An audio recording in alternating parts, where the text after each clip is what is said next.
Good morning, everyone. We're going to call a meeting of the Board of Supervisors and the Redevelopment Authority to order. Today is Thursday, February 15th, 2018, the day after Valentine's Day. It is just 8:30 a.m. We're at the Community Center, Sierra Room at 851 East William Street in our very own beloved Carson City. Can we please have a roll call?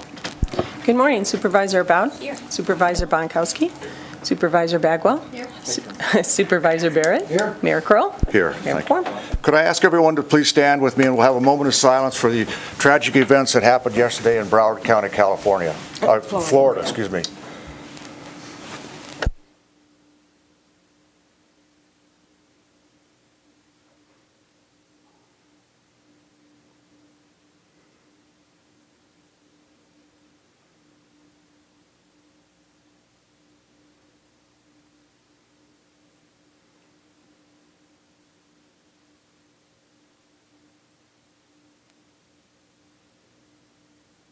Thank you very much. Could now call on Rajan Zed of the Universal Society of Hinduism to give us the invocation this morning. Rajan? Good morning. Starting with Gayatri Mantra, considered the most sacred mantra of Hinduism, I shall be reading from the ancient Hindu scriptures, Rig Veda, Upanishads, and Bhagavad Gita, some as old as around 1500 BC. After reading in Sanskrit, I shall interpret in English. Om Bhurvuvah Swah Tat Saviturvarenyam Bhargo Devasya Dhimahi Dhiyo Yo Na Prachodayat. We meditate on the transcendental glory of the Deity Supreme, who is inside the heart of the earth, inside the life of the sky, and inside the soul of the heaven. May He stimulate and illuminate our minds. Astoma Sadgamya Tamsoma Jyotirgamya Mrityorma Amratam Gamya. Lead us from the unreal to the real. Lead us from darkness to light. Lead us from death to immortality. Tasmada Sakta Statam Karyam Karma Samachara Sakto Hya Charan Karma Paramapnoti Purusha Karmaneva Hi Samsiddhi Masita Jankadya Loka Sagreha Mevapi Sampa Shankar Tumrahasi. Strive constantly to serve the welfare of the world. By devotion to selfless, one attains the supreme goal of life. Do your work with the welfare of others always in mind. Om Saha Navabtu, Saha Nobnaktu, Saha Viryan Karva Bahai, Tejasvi Navaditamastu, Mahabid Bisa Bahai. May we be protected together, may we be nourished together, may we work together with great vigor, may our study be enlightening, may no obstacle arise between us. Samniva Akuti, Samna Hirdhyaniva, Samnamastu Mano, Yathava Susa Hasti.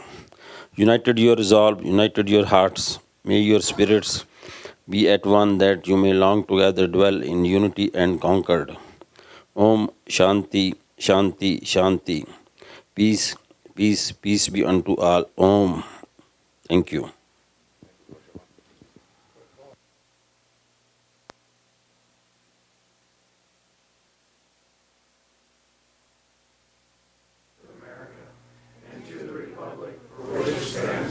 One nation, under God, indivisible, with liberty and justice for all. Thank you, Rajan. Supervisor, Mr. Connect, did you want to say anything this morning? I came to see my friend Raj and to say hello to you. All right. Thank you, Your Honor. Hey, how's your family doing? They're doing well, and thank you for that. All right. Fine. Everybody's fine. Thanks, Ron. Thanks, Rajan. Okay, let's take up public comment.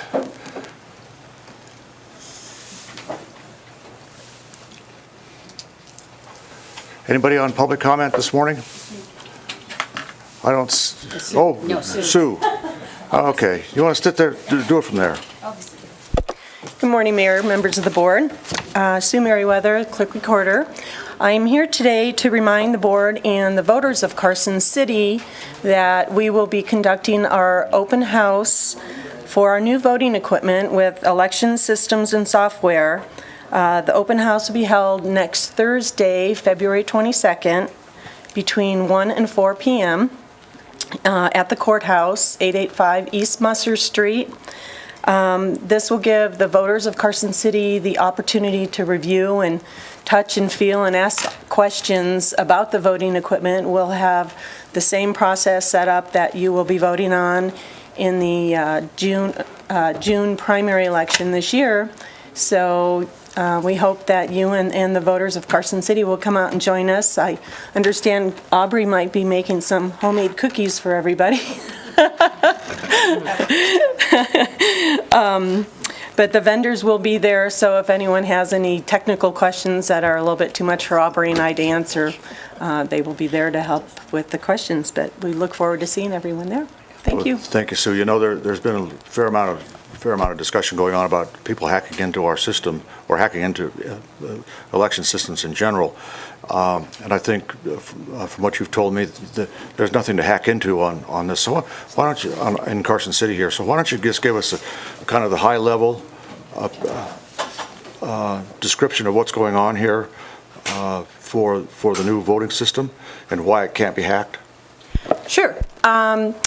The voting system is designed with a database, just like anything that's, today we're using electronics to do everything, our banking, everything.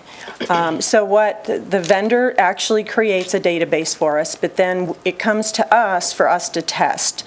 And what we do, it's not just Aubrey and I testing the equipment. We have an actual certification board that comes in and verifies and makes sure that the ballot that is put into the ballot marking device, that comes out of the ballot marking device, and that is actually dropped in the ballot box, is exactly what the ballot that you vote for is on the ballot.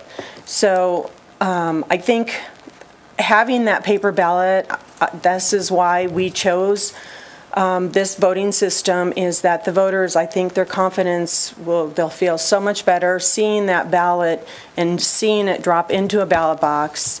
And then behind the scenes, those ballots are pulled out of the ballot box with the memory stick of the results. And there is a way to verify that the total that prints out on the electronic part of the tabulating system matches those ballots. So we will be able to make sure, and as long as the voter verifies that those names on there, we'll be able to, that certification board and audit board will be able to verify that those votes have been correctly counted. The database itself is not hooked up to the internet. Any records, results that we transmit to the Secretary of State, those are taken off of the standalone database and then used one of our computers at work and transferred. The election results, if for some reason we're hacked into through that transmission, those are unofficial results. When the board certifies the canvass, that paper result that you sign off on goes to the Secretary of State. Those are the official results. So, no one can hack into our system because it's a standalone, and I think a lot of people get confused too with the electronic poll books that you sign in. Your name is on there. There's nothing that ties that system to the voting system. That merely tells the voter, or tells us what precinct and party you're in, and tells us what type of ballot you're going to be voting on. Of course, Carson City, votes at large, which makes it our job easier. But it will, in the primary, will give you the specific primary or Democrat, Republican, or nonpartisan ballot that you're entitled to vote when you're registered. So there's all types of safety. It's not just us behind the scenes. We have members of both parties that help us out, volunteers, and that's one of our challenges with the new voting equipment. A lot of the positions and job descriptions for everyone is going to change a little bit, so we're trying to get that all worked out. But we always have, by statute, we always have those boards, absentee boards, duplicating boards, certification boards, counting boards. We always have them, both parties involved in that process. So there's no connection to the internet from the voting machine to the ballot box. No. that's not on the internet? No, We pull not it at off all. the ballot box on our own Right, so that we Right. tabulate it. That's not connected to the internet. Correct. The only move that could possibly connect to the internet is the transmission of the unofficial ballot results to the Secretary of State. Right. Over the internet. Correct. But our data is secure, secure because we are a standalone system. Right. Okay? Right. I think it's important we know that. I think everybody should come down and take a look at what Sue's got ready for us next Thursday. So, good move. Thank you, Sue. All right. All right, other public comment? Anybody?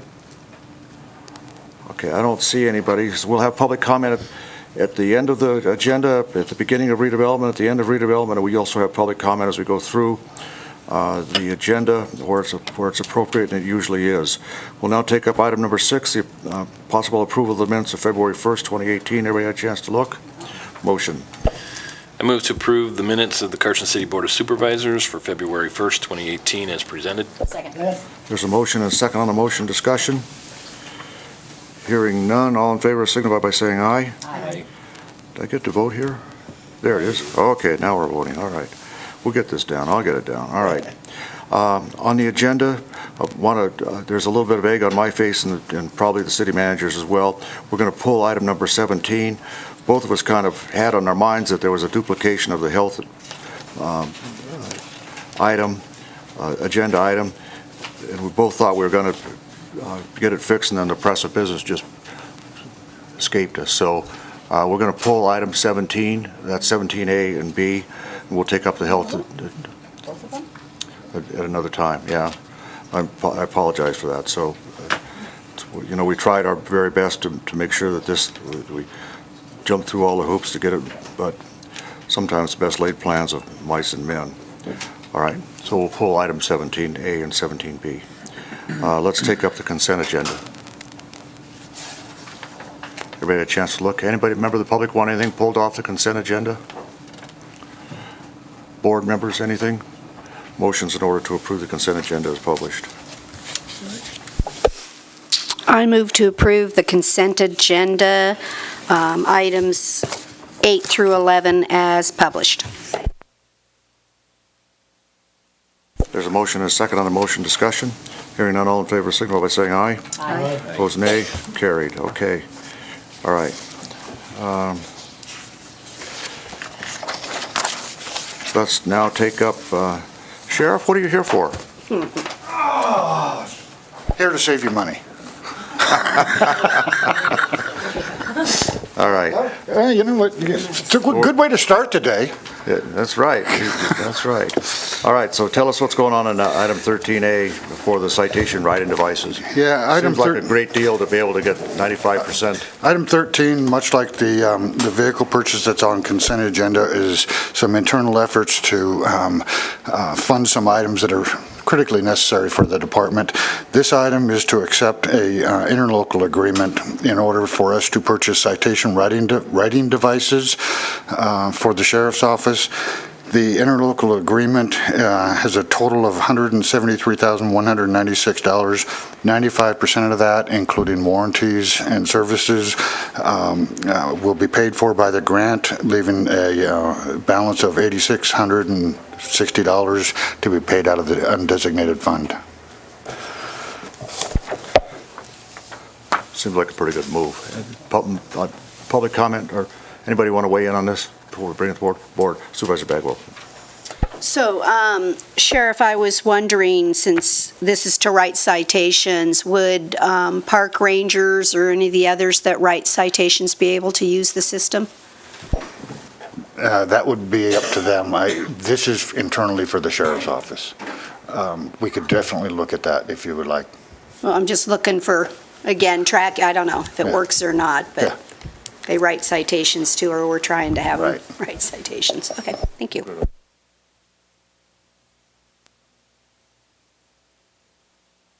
We're ready for motion?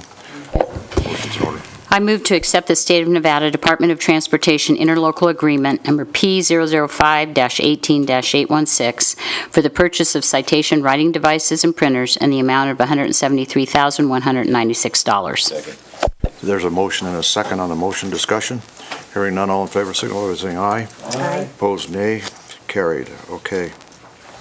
Let's take up item 14. This is a possible action to introduce on first reading an ordinance of the Board of Supervisors for the issuance of 2018A sewer bonds in the principal amount of $4,875,000.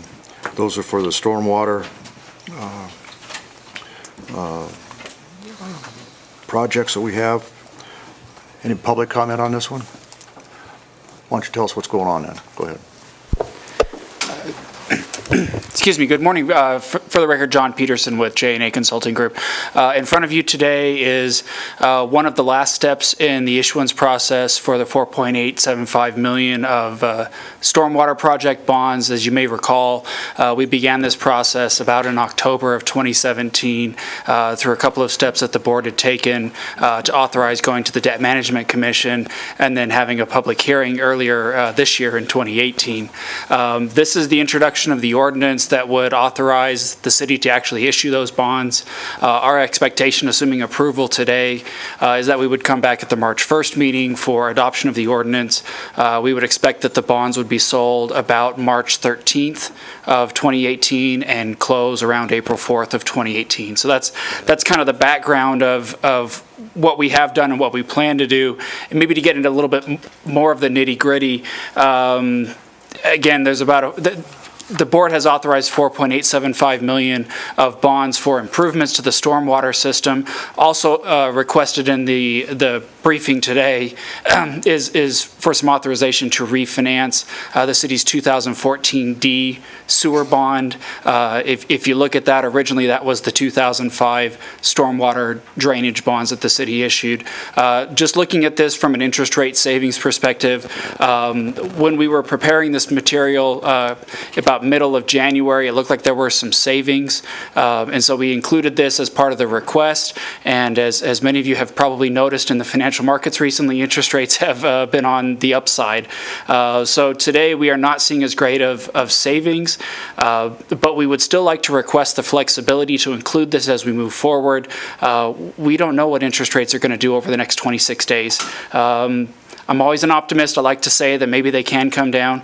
But what I will tell the board is that if they do not, and this delegates the authority to Jason Link as the Chief Financial Officer of the city to decide whether or not to actually execute this refunding.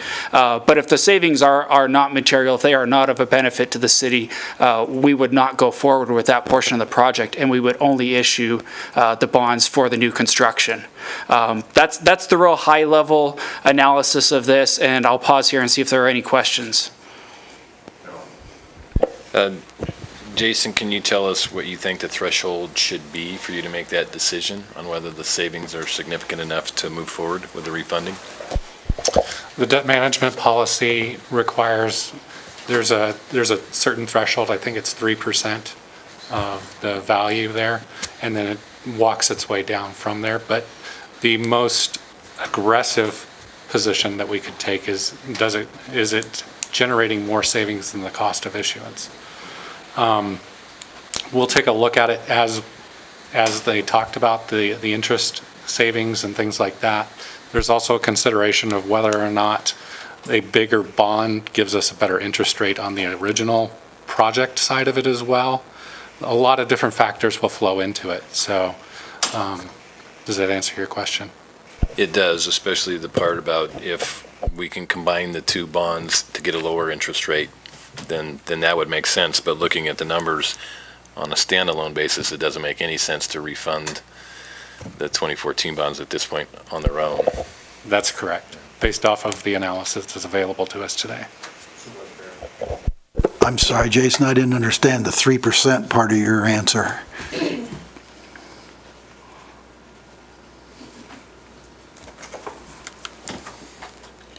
The debt management policy requires that the present values are at least 3% of the par amount of the refunding bonds.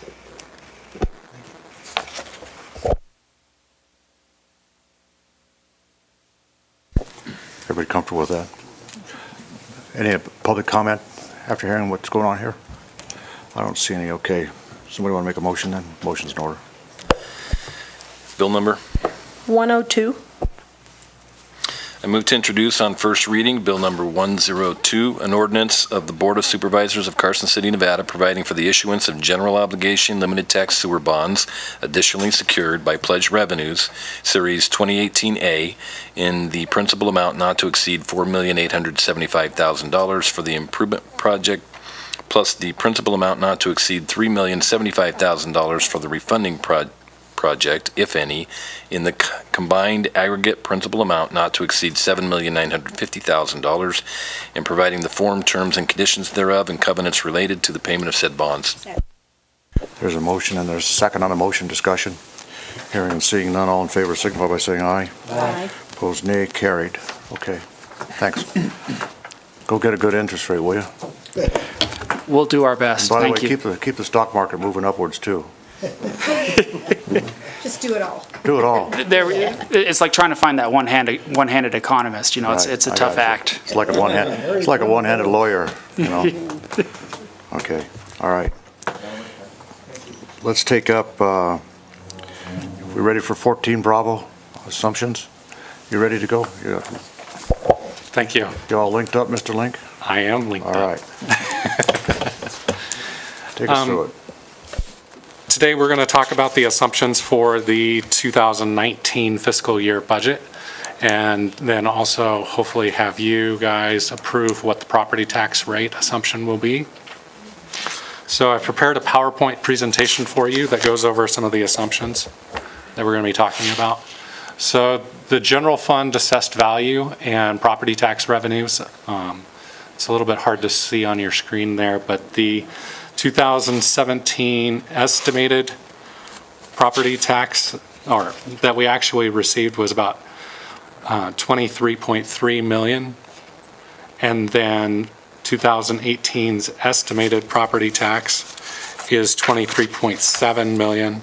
And we're projecting, based off of the information that we have available to us today, that there'll be about 24.7 million within fiscal year 19.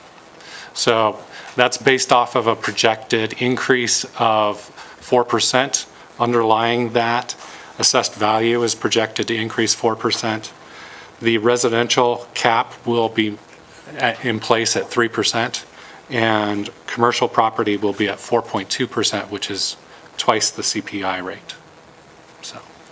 Say that again, please, those percentages for me, please. Sure. The assessed value increase at 4%, which is based off of a combination of the residential rate increase of about 3%, which is the statutory cap, and 4.2% for commercial property. So here's those numbers again. It's a little bit skewed based off of the way PowerPoint does things. It's not quite as dramatic as it appears on the chart here in front of you, but you can see about $1 million more increase in estimated property tax from this year to fiscal year 19. And here's the consolidated tax amounts that we're at. And fiscal year 17, we received 27.4 million. 18's original budget was at 28.1 million, or 8.2 million. We're projecting this year at 29.6, and then a modest increase of only 4% in fiscal year 19 to push it up to 30.8 million.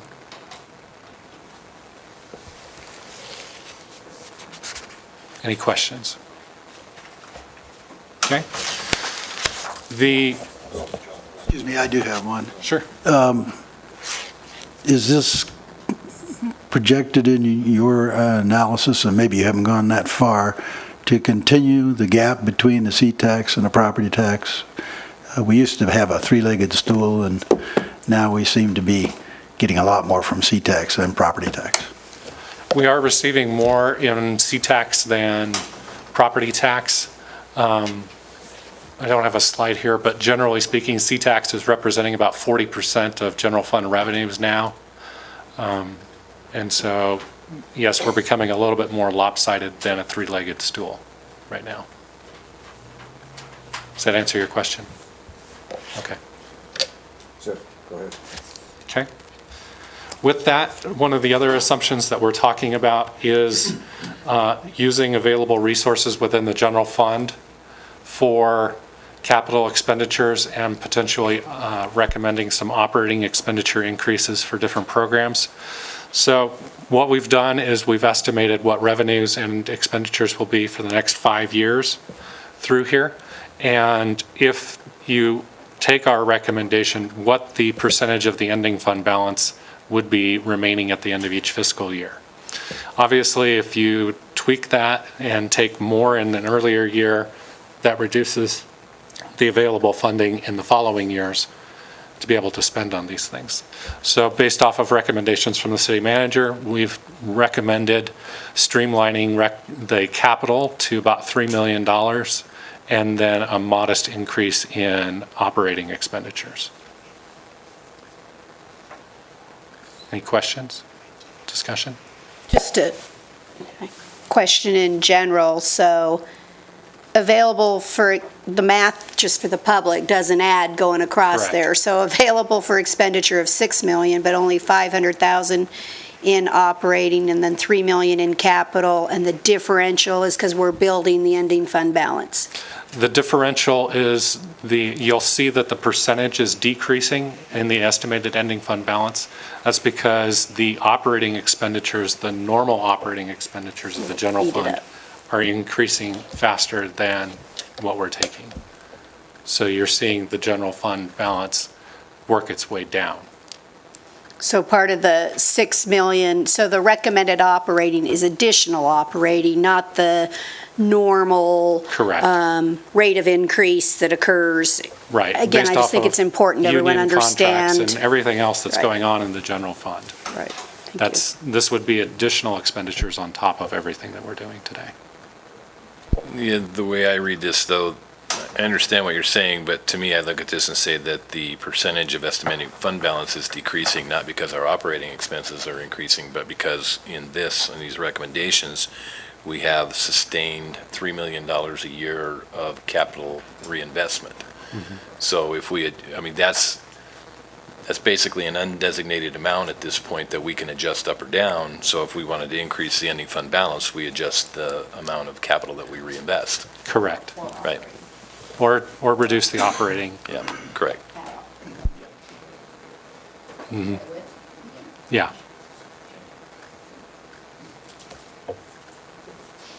Questions?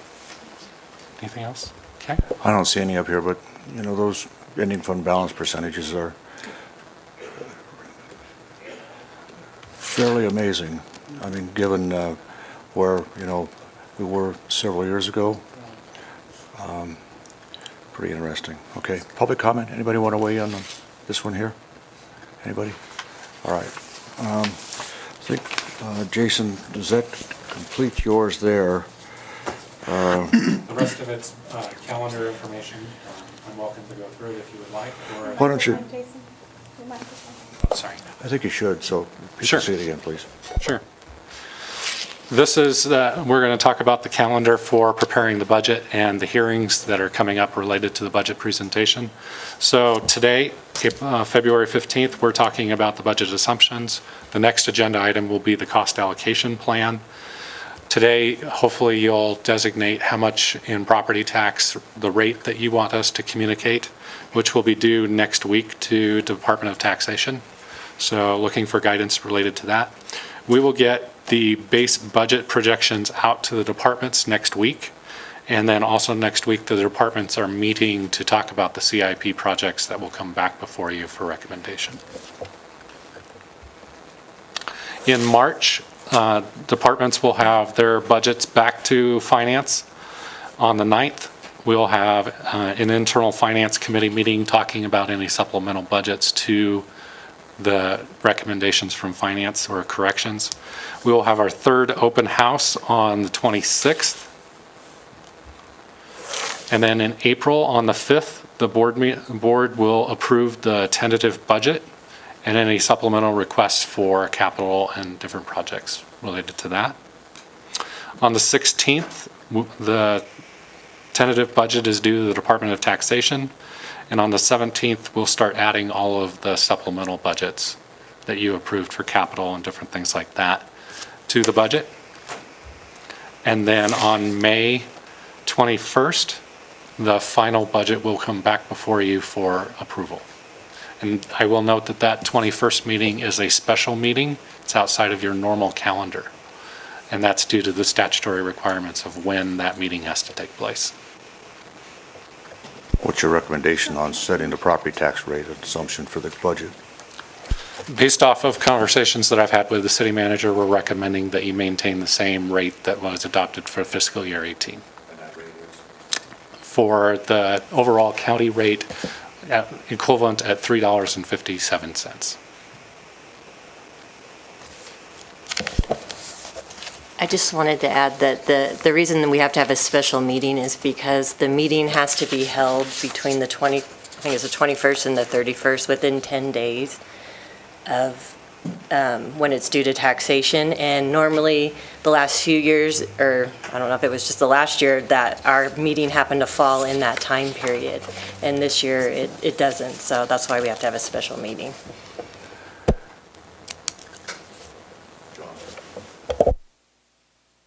Thank you, Mr. Mayor. I'd like to ask a couple of questions of Jason, and then I don't know if this is the proper time to discuss this question of the property tax, but this board, prior to my coming on and since I've come on, has been very eager to increase the ending fund balance and rainy day. And I understand that I'm as conservative as anybody up here on the board, and of course using my definition of conservative. And I think that's wise, but at the same time, we're entering a reflationary period, and the cost of money, or our currency, will be less valuable, say, in 5 years than it is now. At the same time, we have a huge number of unmet needs. We're doing a great job, and I commend my fellow board members and supported them as we move to the deferred maintenance system that we have for buildings and et cetera. But I'm still concerned about the roads, and it bothers me unless we do something about that. And I recognize it will be a Band-Aid, that we're having the cost of roads go up as the value of money goes down. Do you agree with me that we may be entering a reflationary period, as the last item showed when we talked to our bond counsel? I just want to make sure I understand. You're anticipating that interest rates are going to continue to rise? Well, not just interest rates, but the value of money will go down as interest rates rise, et cetera. Is that correct? That is correct. A dollar today is worth as much as a dollar in 15 years from now. And so the cost of production for infrastructure continues to rise faster than inflation. So it's good to have a good ending fund balance, but by the same time, money unutilized now is worth less when it gets used. Is that correct? Yes, that's a good analogy for it. Given that, I'm going to propose that we not heed the staff's recommendation regarding the property tax rate. And we already have put 5 cents into the idea of the deferred maintenance for everything else but roads. And as I said a year ago, I'd like to see us do the same. I had earlier advocated we not do the ending fund balance as high as we're doing it because of those unmet needs and the fear I had of reflation. But I've abandoned that because I think the board's will is certainly going to override me, and secondarily, I don't advocate it that much because I am conservative, and I think we need a good ending fund balance and rainy day fund. But we need to find the money somewhere. As Supervisor Bonkowski continually says, we need $15 million a year, and we've got about $1.5 million or so. I know I'd be just scratching the surface, but how much would, if you could answer me, the increase of 5 cents in our property tax rate give us for backing bonds? How much bond power would we get out of that? That would be above the 357, John. Is that what you're? Right. Okay. All right. Go. We currently have about 9 cents of unused capacity within the property tax range. Due to the statutory requirements for property tax within the state of Nevada, that increase of 9 cents in the very short period of time will not increase property tax by more than $20,000 to $30,000. What you're looking at is the long-term increase over a number of years as property values and that statutory cap rise. As property tax values and additional property comes on. And additional property. That's appraised. Okay, thank you. Yep. Well, then that's not a lot. Not what's the bonding capacity you could do with that? Not much, right? Okay. No, you could not do much for a bonding on $20,000 to $30,000. So then my attention shifts back to the C-tax, which we're getting in bulged amounts compared to what we used to get. So I want to have this discussion and keep having it because as the morning paper mentioned, and Lori and Brad obviously know, the cost of these things goes up, and RTC is always wrestling with this. So I'd be interested in what my fellow board members have to say about this and where we can find money. I think this is within the scope of this agenda item. So we have a couple lights up here. Supervisor Bonkowski, then Supervisor Bagwell. Yeah, Jason made the point that I was going to make, with all due respect to my colleague over here on my left. Raising the property tax doesn't increase any revenue. Also, I think it's premature at this point. Generally, at this point in the budgetary process, we are probably okay going forward with the tax rate that we had from last year, see how the numbers work out in the budget, and then we have additional chances to change that rate going forward if, first of all, there's an opportunity to find money in the budget that maybe could be spent on roads. Secondly, before the final approval of the budget, we can have that discussion again after we know what the numbers are. But at this point, we're just throwing darts anyway, so I'd rather wait to see where the numbers are before we start changing any tax rates. I concur with what Brad just mentioned, but it doesn't mean that several years ago we set the threshold in the budget assumptions and then indicated if more than the budget assumption came in, it would go to the road fund. So we moved $370 some odd dollars. I certainly think that right now, if you went back a slide or so, he was reprojecting. We started at $28.1 million in the budget, and now we're saying we're going to get $29 million in C-tax. So potentially, I could agree to work towards. He's projecting $30,805,000 for next year. Maybe it comes in at 32, and you start saying if it exceeds the budgetary threshold so that it's met, that we put those dollars into the road fund. I'd be willing to look at ideas like that because that's the additional revenue that's unexpected, and maybe we drive that all to roads. No pun there for driving, but I think that's a potential for us to look at, to say anything that hits above a threshold, we're going to, because I agree with you, we're going to have to come up with a scenario, but it's still only going to be a surface scratch. It's not going to get us far, but at least we'll be trying to address it. So just an idea. I just want to say I concur with Lori's thought process with regards to that and holding the cap right now. And I do want to know what the numbers are because we're just shooting in the dark right now. So I certainly don't agree with anything disagree with anything that's been said in the sense that, as I said, and then we have to kind of shift our focus to the C-tax. And I've been saying that for a couple of years, that as it comes in with the gangbusters that it has lately, and maybe gangbusters isn't the proper word, it's not a technical term, I know, that we have to look to that or something. While I agree with both Brad and Lori, who go through the nitty-gritty of this on the RTC, the money is still just Band-Aid money, as Brad would put it. But just waiting for somebody to bail us out isn't going to work out, because the federal government, as and they're not always right, but as the news media has been telling us, the Trump infrastructure plan was dead on arrival. They may do something because the conversation's going on there. I'd just like to keep the conversation going here. Thank you. So can you please go back to the slide that showed how much potentially you were recommending for the operating?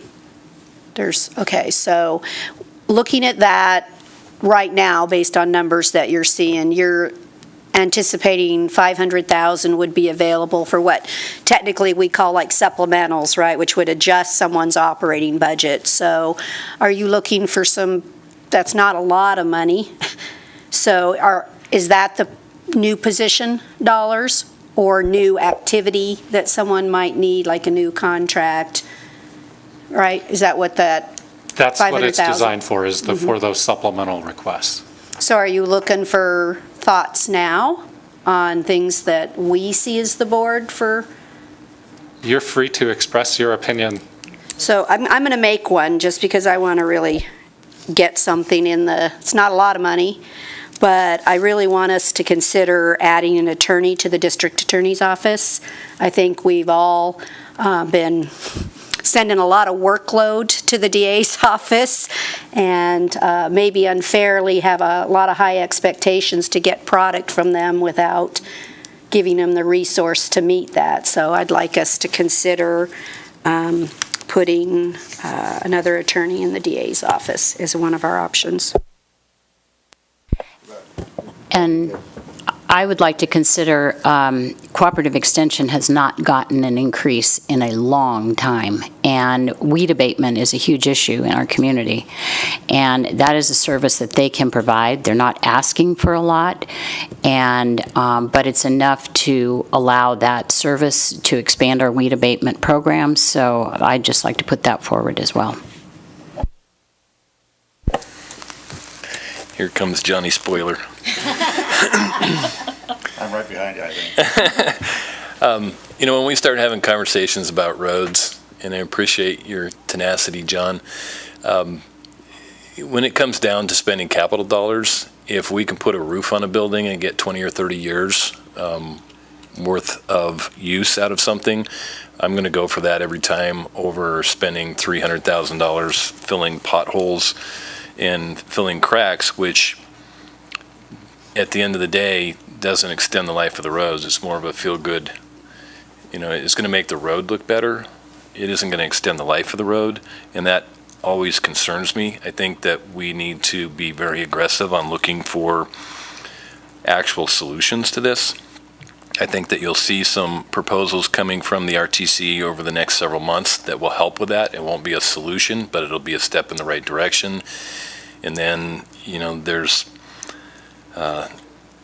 other things that we're going to have to seriously consider to solve the problem and not just continue to try, as I keep saying, put Band-Aids on it.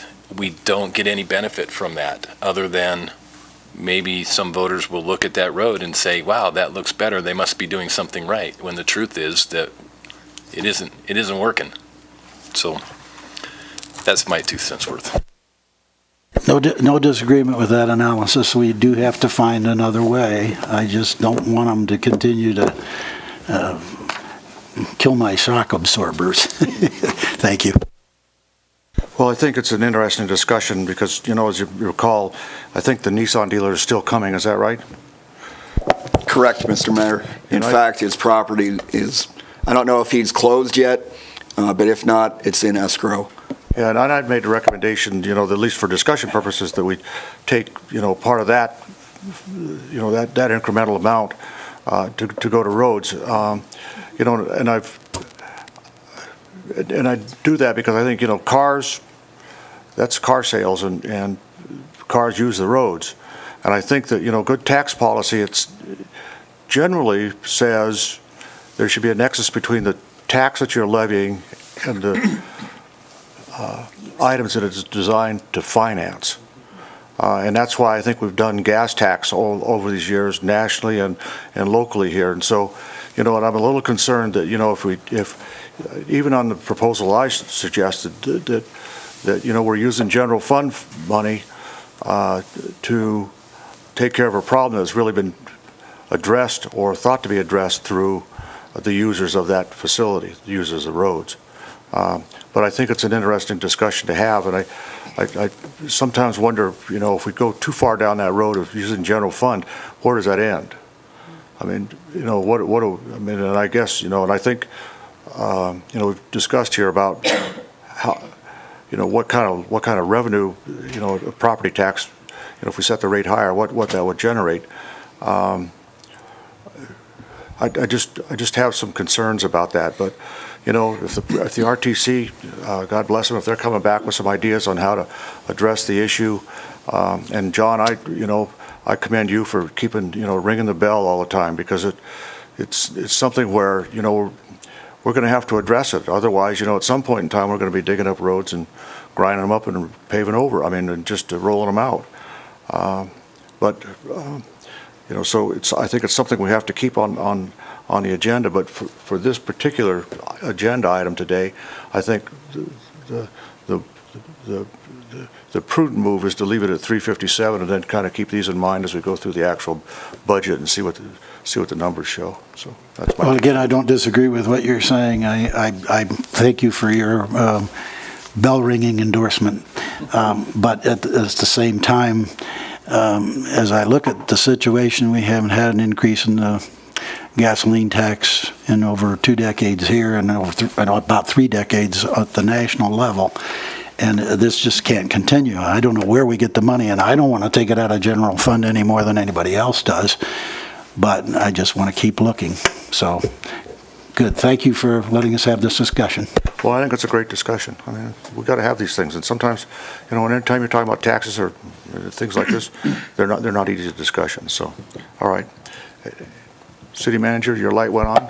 Did we go? Mr. Mayor, if I could make one quick point, and I know the board is well aware of it. We do have, as you've all talked about, we have a structural funding problem in how much money we take in revenue and what is required to maintain all the streets, be they a neighborhood, a collector, or an arterial. Any long-term and really any solution that's going to get at the heart of the problem is going to require legislative action at the state legislature. And I just want to point that out. We'll have options together. Supervisor Bagwell, Supervisor Bunkowski, the mayor, you've all brought up some options that you want to have available to augment our streets fund, and we'll have those ready for you as we not only go into the budget. I'll ask our Nissan dealer to sharpen his pencil and give us a better forecast of what he thinks his sales numbers are going to be if you wanted to go down that road. So we'll have those options ready for you if you want to do that. But again, I think to really get at the problem, it's going to require legislative action. So I don't know that I want to target a particular dealer. Maybe the actual answer is to look at the category of car sales and say we're going to dedicate 2%, 3%, 5%. So I think I'd prefer we look to the general category line for sales tax instead of targeting an individual business. So just as a thought that we look at that. Yeah, the only reason I went, and we know that, I mean, for the new one is because that's new money, and technically we spent the money on the other, the C-tax coming from the other ones, but, okay. Use a percentage to accomplish it. Yeah. And Brad and the RTC, I was driving around, and I won't mention the area of town, but, it looks to me like, a lot of times in Carson City in its past, we just put pavement right out on the dirt, with no subgrade, no nothing, and those roads are starting to fail. And I don't know how we did that in those days, but we're now paying the piper for doing that. So anyway, Mayor, I suspect that those roads weren't done by Carson City; they were done by developers and dedicated to the city. Yeah, well, Or the residents. And and to that point, I think this board is to be commended for making sure that when we do these development agreements with these developers, if they're going to put a road in, they better bring it up to standards or put it in according to the standards we give them. So, okay. All right, we're going a little bit far off the road here, but that's an interesting way of putting it. Okay, public comment on this issue? Weigh in on it? Anybody? Anybody want to drive up to the witness table? No. All right, we'll entertain a motion then, see where it goes. I move to direct staff to use $3.57 as the property tax rate in preparing the fiscal year 2018-2019 Carson City budget. Second. There's a motion and a second on the motion. Discussion. Hearing none, all in favor signify by saying aye. Aye. Opposed, nay. Carried. Thank you. All right, great discussion. All right, now let's take up cost allocation plan. Tell us what this is, what you got going, and why we should approve what it is. Also tell us at the same time who prepared it and things like that. So, thank you. The cost allocation plan is designed to, as we implement this, is designed to reimburse the general fund from other funds for services that are provided by general fund departments to those other funds. Does that make sense? And so what we're doing through this process is we went through, determined an appropriate allocation model for each of the departments and how they service those other funds, and then bring this back to you. And it basically creates, if you're looking at the material, you've got on the left-hand side rows, which are the departments in the general fund that are providing services. And then the columns are the other funds that we're requesting reimbursement from. I'm going to go into a little bit of detail into what's changed in this particular year's model. We broke out GIS, or the Geographic Information Systems, from Public Works. In previous years, GIS was completely allocated to the Water and Sewer Fund. This year, it's allocated to more appropriately across the various funds outside of that. And then the other major change has been the reconciliation of Public Works to what we estimated to what they actually did in those fiscal years. And so what you're seeing down below is that in the fiscal year 17, there was more work that was assigned to the sewer fund than the water fund. So there's a big adjustment between the two of them. That's primarily driven off of the construction project for the water treatment facility. Overall, we are seeing a decrease this year in the reimbursement from the other funds by about $80,000 overall for the entire city. So if there's any questions related to that, I'll entertain them. Just a general comment, because I know there's someone in the audience that it's near and dear to his heart, but so quality of life, if you look at this, got a $7,152 in essence refund for the FY17 cost allocation plan, right? If you look to the bottom, right? So just wanted to bring that up for my friends sitting out in the audience.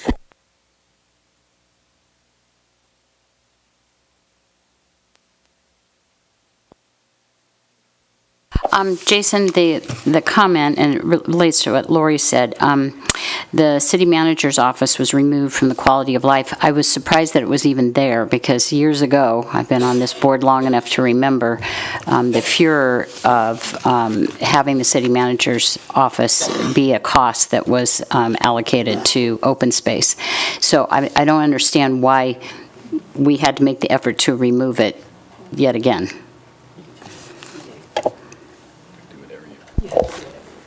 The city manager's office, I'm looking at the line, is still there, so I'm not quite following. That cost was not supposed to be assigned to open space as a cost. That was something that was discussed years ago. Karen, you have to allocate the city manager according to the law, and then we passed the motion that said we won't charge it, but you still have to cost allocate it in the first place, and then remove it, so that the other funds aren't overcharged. Okay. One of the other things that I'll comment on a basic cost allocation plan is, by federal statute, we cannot include elected officials within a cost allocation plan. So that's one of the unique features of when you're looking at conceptually, how does business allocate things versus how we allocate things? And so Okay. that's one of the distinctions that we accommodate through this as well. Well, we all make so much money up here, I'm sure. Yeah. that by not being able to allocate our salaries, making a big hole in the budget, but that's facetious. John? I also have a constituent who isn't here who's brought that very issue to me, and I was assured that this was removed and that isn't, and if we have to do it every year, we should do it every year. But the truth of the matter is that Lori and Karen are correct. It shouldn't go there. No. So, however, generally speaking, I agree with the idea that we are the overseers, if you want to call us that, but at the same time, you guys are the staff running the city, and after we've given you the money, you can allocate it as you will, as long as you don't stick it in our eye. Thank you. And just so the record is clear, Supervisor Bagwell had, I think it was last year or the year before, an issue with respect to the true-up in the Public Works Department. That adjustment's still made in this cost allocation? It is. Just want to make sure. All right. All right. Well done. All right. Public comment? Anybody? Board, we ready? Motion's in order. I move to accept the Carson City Cost Allocation Plan for the fiscal year ended June 30th, 2017 for use in preparing the fiscal year 2019 Carson City budget. There's a motion and a second by Supervisor Bankowski on a motion discussion. Hearing none, all in favor signify by saying aye. Aye. Opposed, nay, carried. Okay.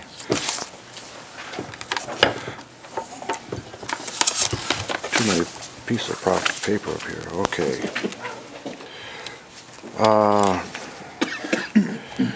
All right, we're ready to take up the Lyon County interlocal that we addressed last time. I'm ready, Mr. Mayor. Mr. Schultz. Darren Schultz, Public Works for the record. Darren. Yes, this item, we're coming back 2 weeks later. It was here, and there was some various changes to the verbiage. One sentence added. Before you go there, let me just make an announcement. Woody, before you're leaving, we were going to hold a non-meeting attorney-client meeting right as before noon when we get done with this morning session. Now, city manager says that we could have the outside counsel. I think you've got outside counsel, so we should have the non-meeting right when we. Do you want to do it at 1 o'clock? At 1 o'clock. At 1 o'clock. Right now on the agenda, you're scheduled to come back At 1:30. in session at 1:30. So my recommendation is do the non-meeting at 1. It'll only take a half hour, and then we'll pick right up again with the board meeting. You okay with that? Yep. 1 o'clock, then non-meeting, and meeting with the lawyers to talk about the issue. Non-meeting meetings, okay. All right. I'm sorry, Darren, I stepped on your presentation there. That's quite all right. I was wrapping it up. So I'm You can be available quiet for any then, that's questions. all right. Just tell us what you changed, that's good.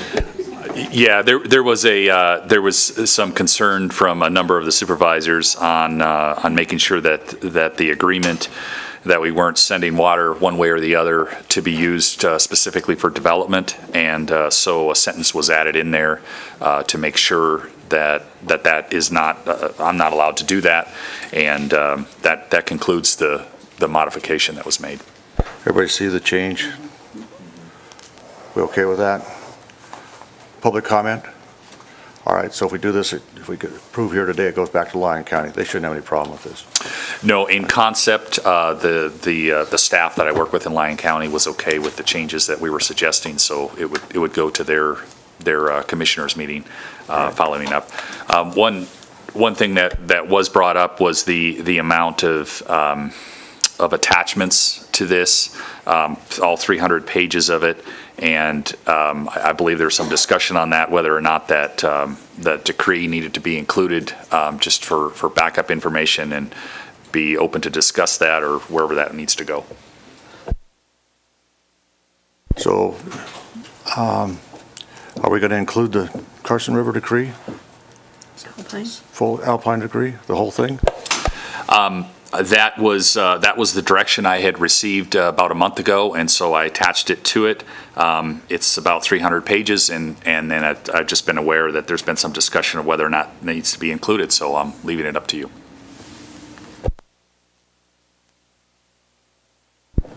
That's one of the, I suspect you're going to say the same thing I am. Go, Supervisor Bankowski. Well, I think we have two options here. The concern is the cost to record all these additional pages. So we have two options. We either need to remove the reference in the document, or we need to attach the agreement as an exhibit and pay the cost to record it. Because right now it's referenced as an exhibit. So if we choose, to remove it so that we don't bear the cost, or Lyon County doesn't have to bear the cost of recording over 300 pages, then we're going to need another change in the language. So board members, whatever you want to do. Is there a cost associated with government recording on its own documents? There is. Yeah. Hang on a second. It's kind of nice to have that stuff in one place. I got the cost issue, but it's kind of nice to have, even though reading the Alpine Decree is something like put you to sleep in a hurry, but it's an important document. Mr. Scott, come on up.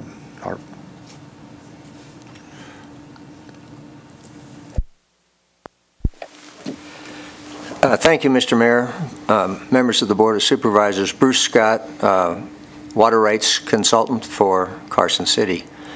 One possibility might be to reference the availability of that document in this, what you have before you, and reference the availability of the Carson River Decree, for example, as being available for viewing at the Public Works Department in Carson City, or in some place that the District Attorney's Office felt was appropriate, so that we wouldn't have to go back to another major change or significant change, but rather we could make sure that we covered the concerns that were expressed last time about the inclusiveness of what we reference in our exhibits. And I think possibly we could do something like that, where the decree itself, which is widely available, it's a federal district court decree, could be referenced in terms of availability at some point within Carson City, and I believe the district attorney's office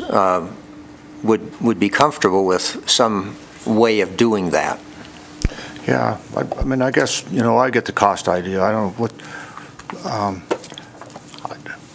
it's kind of mocks nicks with me, but I kind of like having these exhibits attached to the agreement rather than have to go look at it somewhere else, but that's just me. So whatever the board wants to do is fine with me. We got Supervisor Bagwell and then Supervisor Barrett. So just a question, is the Alpine Decree already recorded somewhere where the reference can give them the recording ID that they can then get? So it doesn't just say by reference, I don't want to say go to Public Works. Is it already a recorded document? If it's not already recorded, then I agree it should all be together. If you have a recorded document, you could put the link in it. Law books, that's it. That's it? Oh, it's not a recorded. Well, I believe it's available, for example, on the state engineer's website.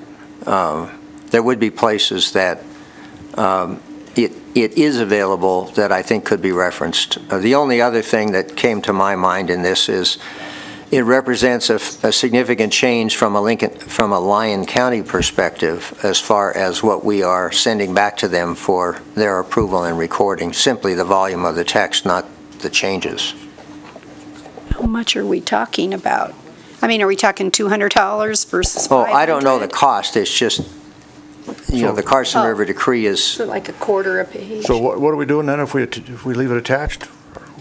Oh, we're basically having Lyon County go from a 12-page document to a 300-page document in terms of their re-review, approval and recording. And I don't know that it's the end of the world. It just, in my world, Carson River Decree is available and used all the time. And so I understand the concern, and I simply offer a suggested alternative.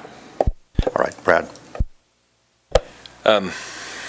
I think at the end of the day, what I keep coming back to is that if I am handed a document and I'm reviewing it and it references attachments, I want to have those attachments actually attached, or those exhibits attached, rather than have to stop what I'm doing, which I've already allocated that time slot for that review. And I think that this is what the mayor was getting at. When you sit down to review something, you want the entire document there. So I understand the concern about the additional cost. I understand the concern that Lyon County thought they were going to get a 12-page document back, and now it's going to be over 300 pages. But the fact is that these documents are referenced in the agreement, and I, for one, because I do this all the time, when I get a package, I want the full package so that I can review it and not have to go find another document and then possibly print it out. And then, I mean, it's just a complete waste of additional time from my perspective. And I think that's what the mayor was getting at as well. So at the end of the day, I'm going to say we attach them. All right, public comment on whether we should attach or not, or whatever? All right, board, go ahead, motion's in order. Resolution is 2018 R2. I move to adopt resolution number 2018 R2, a resolution approving and authorizing the mayor to sign an interlocal agreement by and between Carson City and Lyon County, which provides for mutual delivery of water resources between the city and county utilities, and including the recording of the decree. There's actually 3 attachments. All attachments.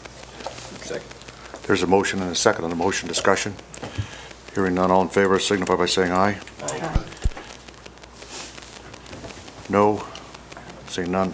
Okay, passed. Thank you, Mr. Scott. Thank you. Did you enjoy the open space money? We certainly hope to. Thank you. We'll try to spend it for you, though. No. All right. Thanks, Bruce.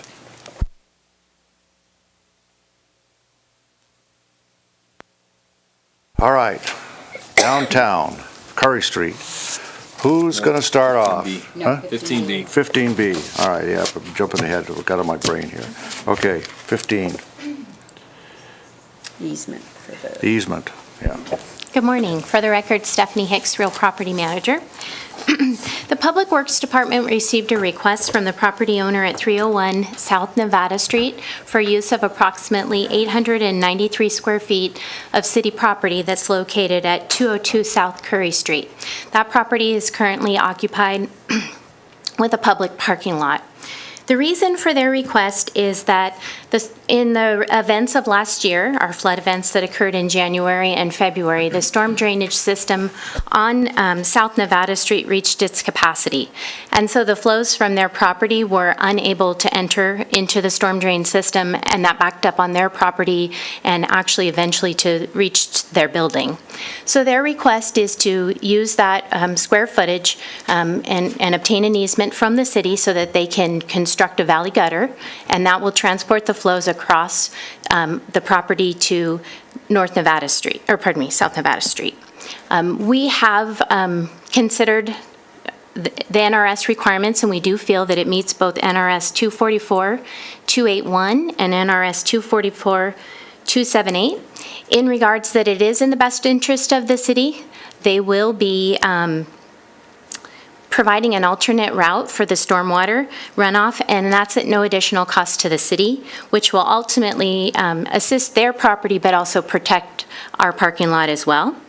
And further, in order to protect the city's interest in any future uses for the property, we're proposing that the term of the easement be for 20 years. There will be an option for renewal upon reauthorization, but the city may also terminate the lease at any time if it's felt it is in the best interest of the city.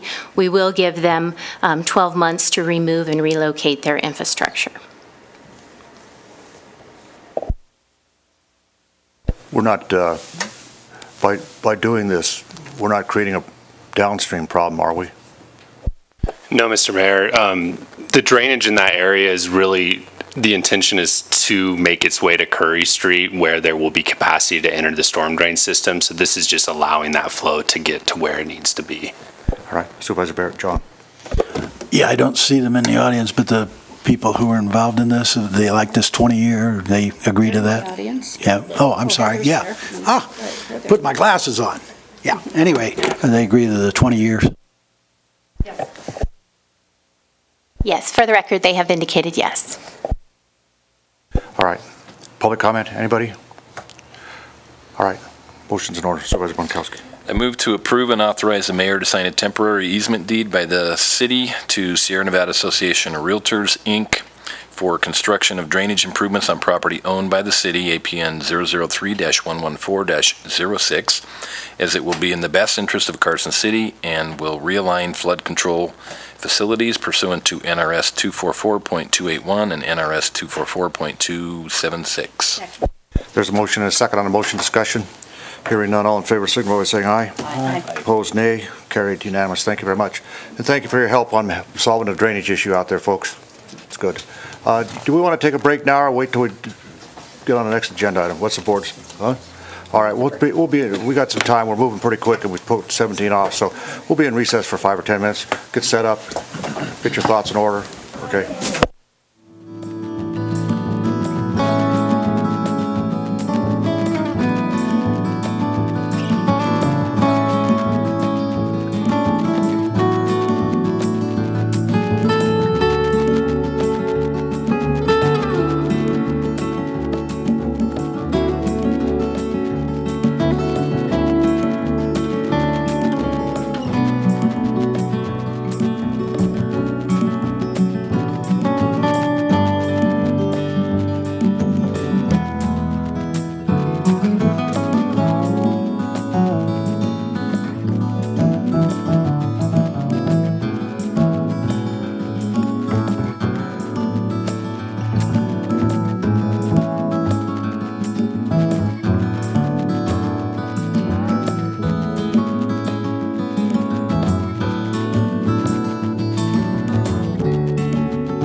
I'm going to bring the meeting of the Board of Supervisors back to order. We're on item number 16, Charlie, Curry Street. Mr. Stuckey, City Engineer. Good morning, Mr. Mayor and Board. So we'll go ahead and get started here. There's a disclosure. Hang on a minute. Oh, excuse me. NRS 281A.420 requires me to disclose conflict of interest and abstain from participating when I have a disqualifying conflict. In my private capacity, I am a partner in the real estate brokerage firm NAI Alliance Carson City. Loomis Engineering is a client of NAI Alliance. Because NAI Alliance's relationship with Loomis is a substantial and continuing business relationship, a reasonable person in my position would be materially affected by this relationship. Therefore, I have a disqualifying conflict and I will not be participating in this matter or voting. Okay. Anybody else? All right. All right, good morning, Mr. Mayor and Board. So today, I'm joined here, first of all, by Mike Bennett. He's the Director of Engineering at Loomis, as you know, and Loomis is the lead designer on this project. So he's here to support and help answer some questions that you may have. I'll just kind of give a brief background of kind of where we're at right now, and then I'll get into, just a quick overview of the 90% design, and the last slide's where we're at with the funding and budget, and then I'll open it up to questions. So, last time I was here, I believe it was October 19th board meeting, and that was to approve the advancement of the 60% design. And at that point, we had not started design on those cross streets. We received the $550,000 from RAC to do the beautification improvements on the cross streets.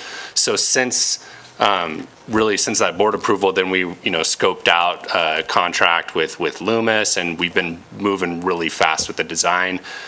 We've gone from 60 to 90 on the Curry Street side, and then basically taken those cross streets from 0 to 90 in a couple months. So about a week ago, the 90% design package was submitted.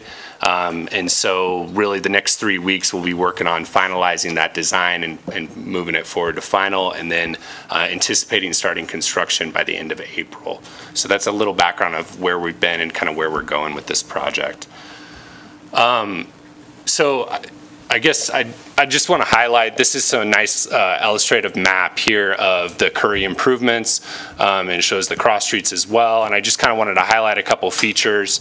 And obviously, if you have any questions, we can go over in more detail. But you'll notice, very similar to kind of the layout on Carson Street. A lot of the same improvements there help kind of unify that downtown corridor there. You can see a lot of those landscaping features and the big bulb areas at the intersection where people can gather in a nice space there with the pavers. We'll be having those types of design features with this project. I'll move on. This is the northern half of the project. One of the items I wanted to point out here is, Telegraph is kind of that focal point of the corridor. And, there's a lot of great improvements with the paver crosswalks there. And some of those trees that are in those planter boxes are not really doing that well right now. So we're going to replace those with some more trees that will do better in an urban environment. And we have a nice planter boxes, so those 4 planters will be there. So the Telegraph Square will be a really nice place for gathering and events down there. So that's one of the real parts that I'm excited about. What's not shown on here that I really want to point out that's important is that, we talk about the street, the beauty improvements of the street and what's on the surface, but this is very much a big utility infrastructure project. I'll get to that in the last slide, but some of the oldest utilities in the city are right down in the heart of downtown. And they say a visual or a picture is worth 1,000 words, and Supervisor Bonkowski provided me this prop today. But this is the kind of stuff we're looking at that's down there. This was a water pipe from the from the downtown Carson project. So 80, 100 years old, heavily corroded pipe. So a big part of this project and a really big benefit for the city is we're going to be upgrading the sewer, stormwater, and water lines down in that area. So that's a big feature. The other thing I wanted to point out is with those beautification improvements, we're doing some street lighting there, some landscaping. Another thing, the alleyway there between Telegraph and Spear, the stamped concrete is it's about 30 years old and it's heavily deteriorated along that alley. Just doesn't look that good. So to beautify that, we're proposing pavers in that alleyway. And that kind of transitions to the next slide. We're also looking, there's the archway on the Telegraph side of the alleyway that's kind of a worn wood that's been there for a long time. We're looking at replacing that with a decorative arch, as shown in this picture. Here's what we're proposing. And then also we're looking at overhead string lighting in that alleyway just to provide safety so people feel comfortable, walking through that alley at night. And, it's a beautification feature as well. So there's some really, really neat stuff that we're proposing with the alleyway. Just to kind of recap on the furnishings, these have already been decided on with downtown Carson, so we're just, using the same type of furnishings on Curry Street where it's appropriate. We don't have quite the amount of space as we did out in Carson to have all the furnishings, but we will be able to have some good areas where we'll be able to implement those. I do want to point out, I know I hit on the gas street lights that we're replacing. There's about, I think, 20 to 25 of those gas street lights that are going away. And every time I mention that to our maintenance staff, I get a huge smile on their face because they spend a ton of time down there maintaining those gas lamps. So that's another, I think, very important. We'll be replacing those with LED street lights, as I've discussed with you before, so much more energy efficient and a much better maintenance too on that. Yeah. Dan, I know this is more Parks and Rec purview, but I'm just going to throw it out there. In those smaller planters, can you please put some Shasta daisies in all of them so that we have some continual bloom and something that the deer don't eat, and they get bigger and bigger and more beautiful? It would be much better than what's in there right now. Yes, and there might be that already in there, but we'll relay that to the design team, definitely. Yep. We're talking about that. Make sure that you tell the public that we're not going to, if we're replacing trees, that we're going to actually replace them. So we're taking old trees out, but we're replacing them. I've had people contact me saying, why are you taking trees out? Absolutely. I think there might even be a net gain and probably in the amount of trees. Yeah, Mike says, oh yeah. So there is a net gain in the amount of trees we're adding to that corridor down there, and we are the ones that make sense, that are healthy and can thrive in that environment. Absolutely, we will be keeping those. So if you got a net gain on trees, how are we doing on parking? Parking, overall, there's going to be a somewhat of a loss in a couple on spots along Curry, just to accommodate those big bulb areas and the widening of the sidewalks. It's kind of a hard balance because it's a complete street project. You want to provide those wider sidewalks and, those bulb areas. And with that, you do lose some parking spots there. That is short-term parking along Curry, where it's on the east side of Curry Street, where that's really going to be impacted. But with the design, we tried to minimize that as much as possible. A couple is a couple, or is a couple several? Three. Yeah. 3 spots. You're welcome. So on the budget side, I want to break down this slide because it's not, it's a little bit confusing, so I apologize for that. First of all, the total project funding is about $4.2 million, which you see up there. What is not included is, when I made this slide, it was before the RTC meeting, and at last night's RTC meeting, the commission there approved allocating $300,000 to reconstruct the cross streets, the 5 cross streets in between Carson and Curry. Those streets are failing, and it made a lot of sense. They need to be reconstructed, and it made a lot of sense to do it with this project, not only for a cost savings benefit, but also, we're already disrupting the businesses with this project. We might as well do it all in one shot. So it made a lot of sense to include that. So that 4.2 roughly is now 4.5, I guess, the 300,000 extra there. But to break it down, the infrastructure tax fund is about 2.2 million. And then you can see the utility funding there, 600 for water, 700 for sewer, and then 150 for stormwater. There's the funding from RAC for the beautification of the cross streets, 550,000. So all of that, those items there add up to 4.2, and then the RTC fund would make it 4.4.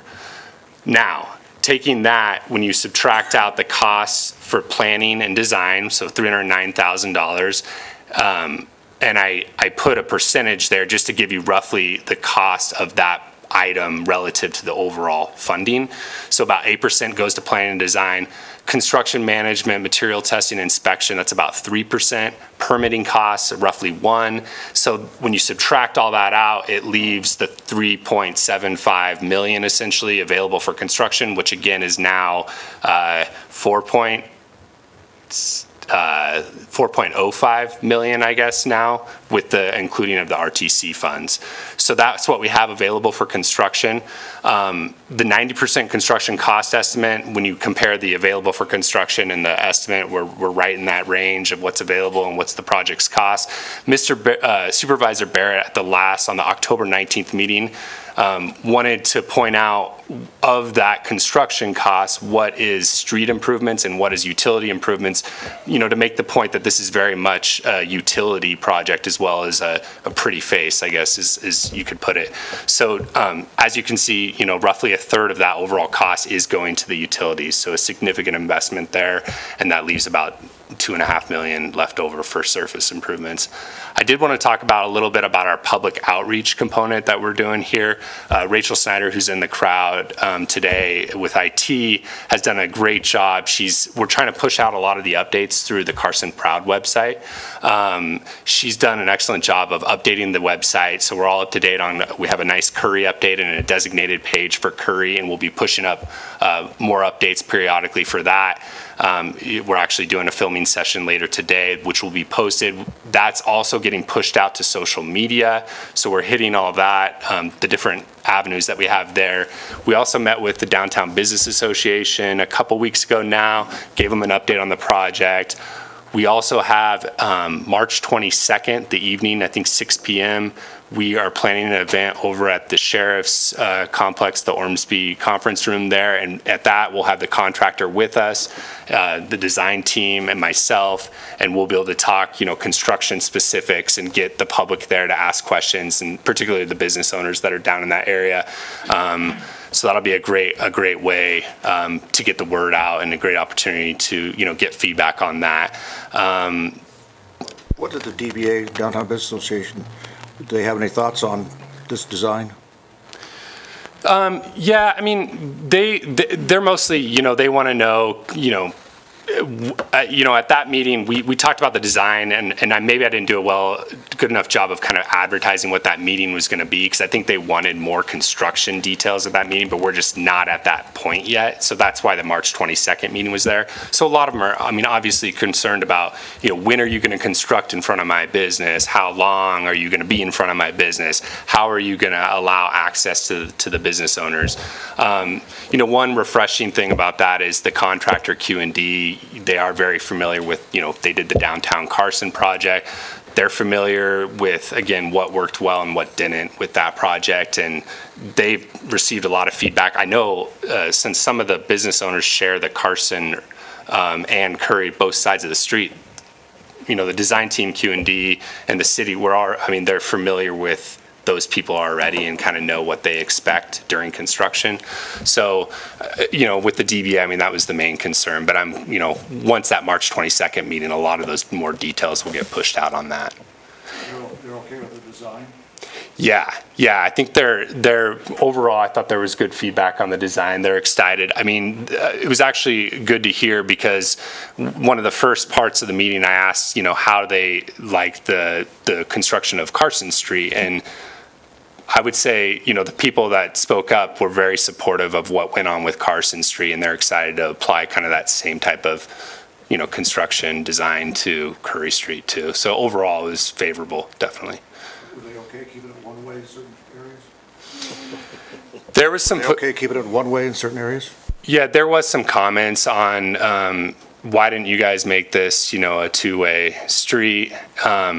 And our response is this has been master planned out for a long time. And also kind of what I talked about with the accommodating a complete street, you have to balance that. So if you want complete street, wider sidewalks, if you're adding another lane of traffic, you can't do those improvements. So it's, kind of a balancing act there. So there was a couple people, yes, that commented on that.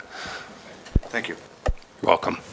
And then the last thing I guess I wanted to point out with the website that's really cool, and I wasn't aware of this because I wasn't at the city at that time, but the cone zone map, which you probably are familiar with, that was running through Carson Prod and on social media, and it's basically live updates of where the construction is at that time and where traffic detours are, and it allows not only the businesses to plan around that, but also for the public that wants to go downtown, they can plan accordingly as well. So lots of stuff going on this project. We're excited about it, and with that, I'll open it up to any more questions that you may have. Karen, Supervisor, Supervisor Bagwell, and then Supervisor Barrett.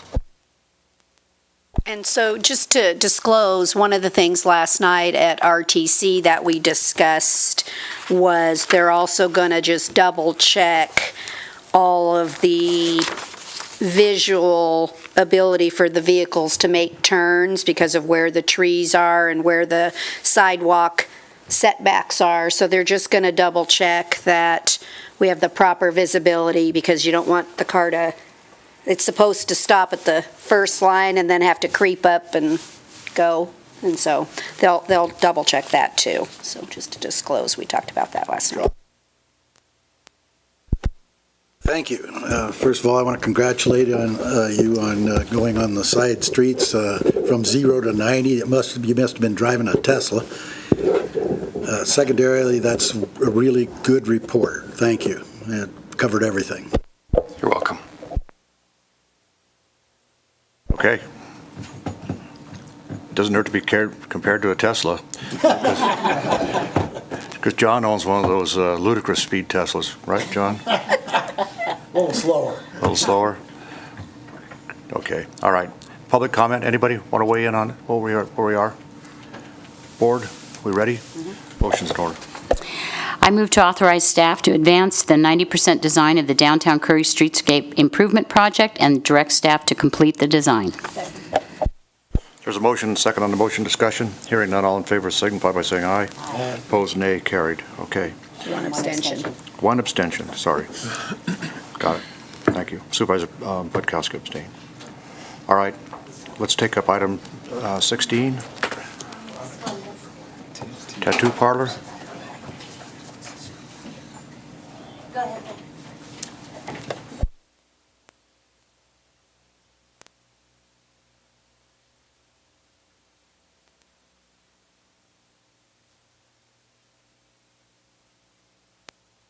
Yeah, you ready? Go. Thank you, Mayor. Hope Sullivan, Planning Manager. This is a request to amend Title 18 to allow tattoo parlors in the retail commercial zoning district. The Board of Supervisors initially reviewed this matter at your meeting of December 21st, 2017.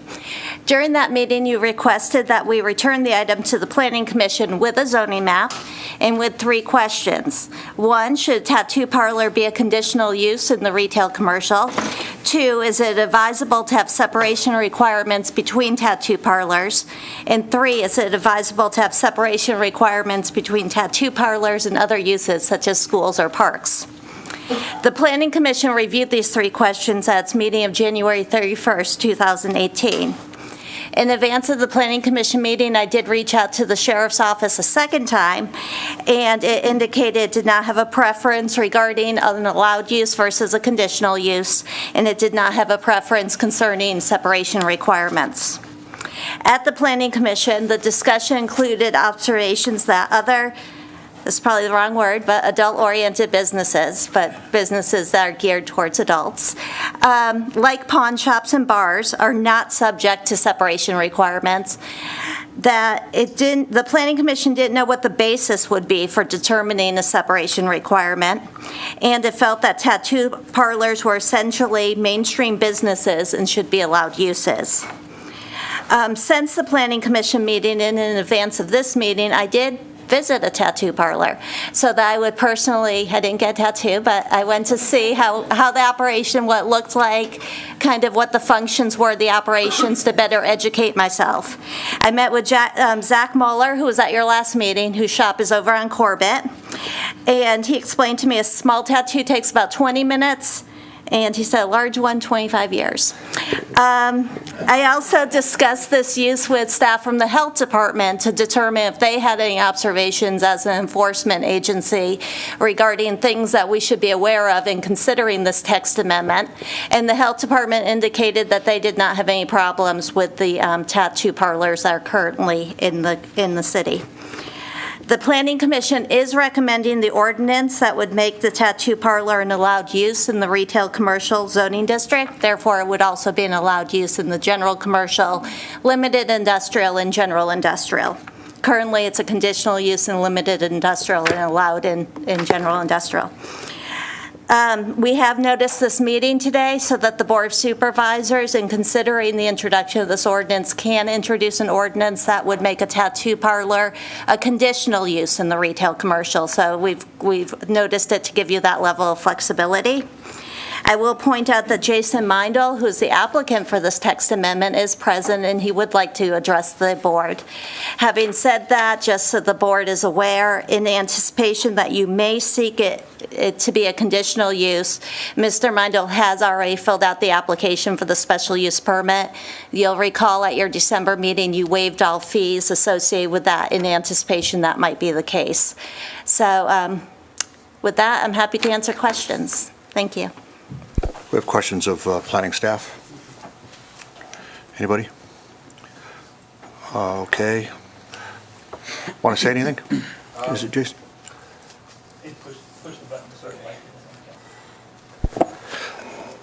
Basically, I feel like I kind of set it all up with the last meeting. Say name for the record. Oh, sorry, Jason Meindl. Thanks, Jason.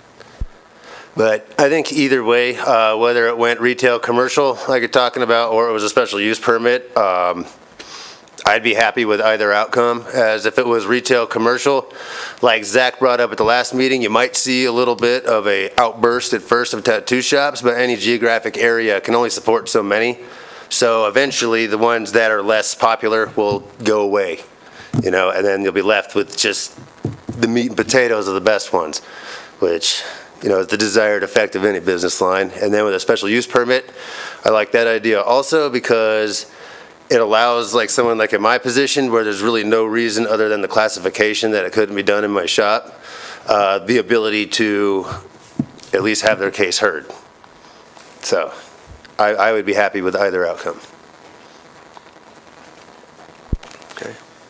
Well, that's interesting. I assume, that if you have, conditional use, you might even be happier in a sense. Yeah.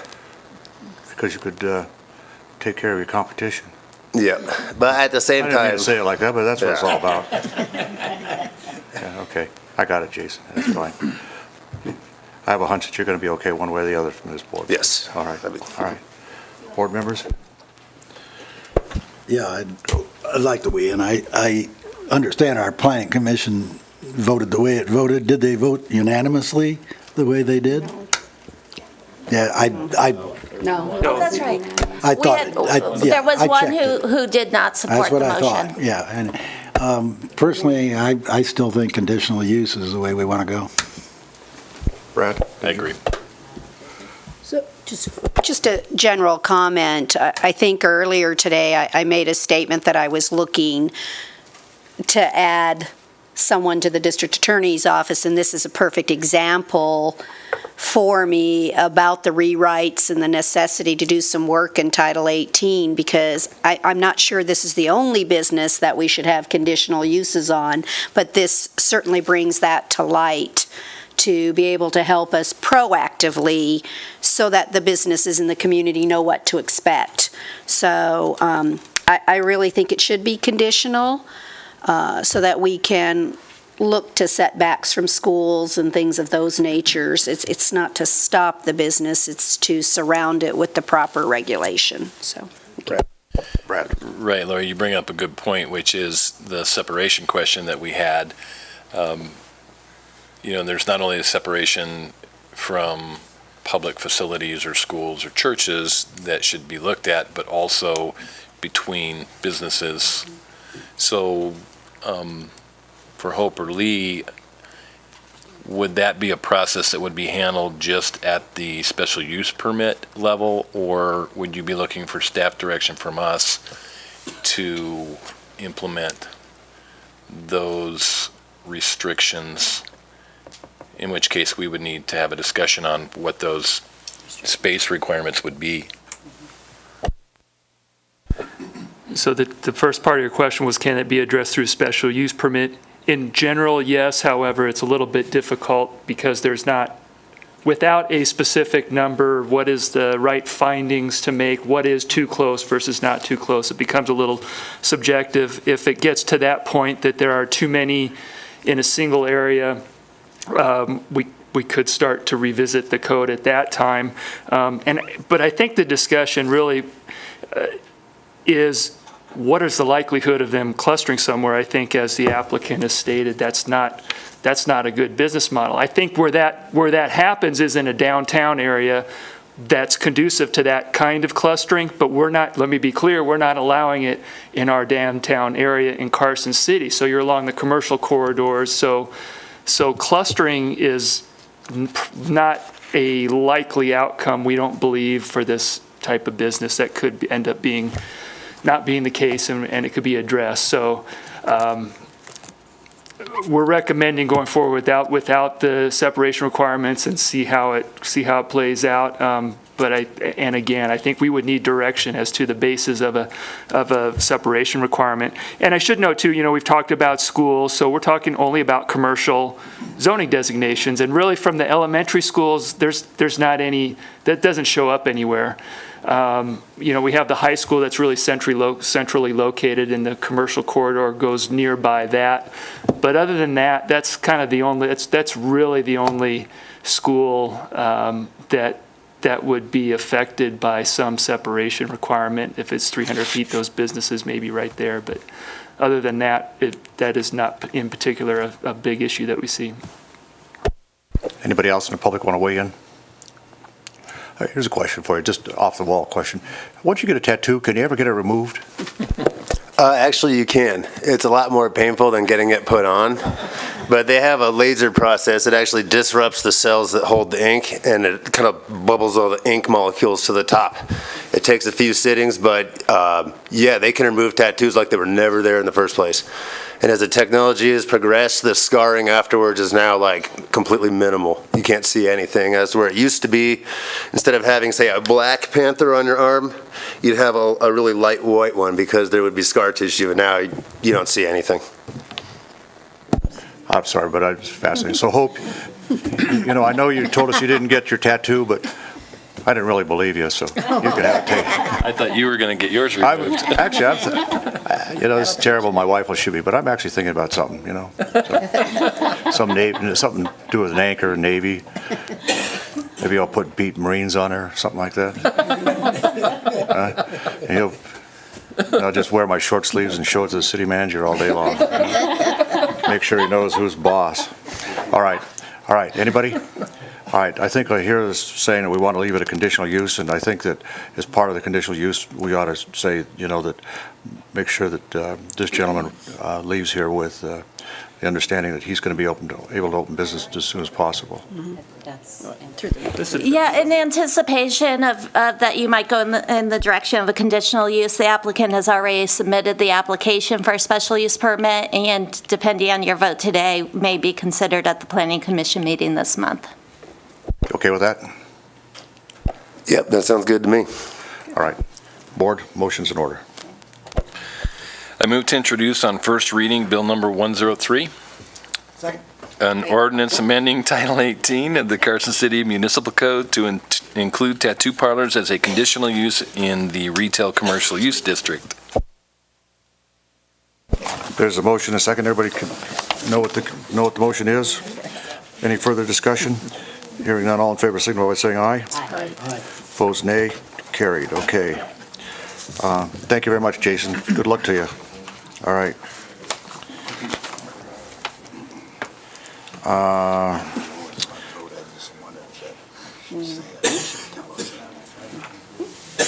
Let's take up item 16, Bravo. Lee, you want to take us through this? Sure. Thank you. Lee Plemmel, Community Development Director. And this first item of the next three is for an ordinance amending Title 18 to amend the process for appointing members of the Planning Commission.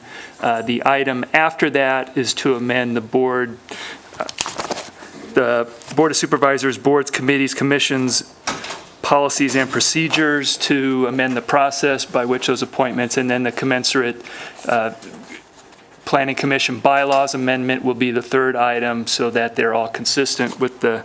So I think under this discussion and kind of what your conclusions are through the adoption of the ordinance, the next two items after this will fall into place with the policies.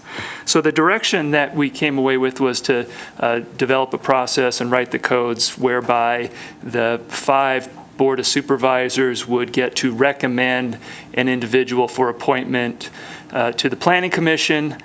That would leave two at-large positions that would be advertised as they are today. So the ordinance was written accordingly. As the district attorney's office went through this process, the initial direction was to let's do everybody at once. Let's try to implement it and end everybody's terms and reappoint terms. And as the advice from the district attorney's office is that would be in conflict with NRS. So I think what was back before you in terms of the policies as written will be a system whereby it's implemented as the current planning commissioner's terms come up.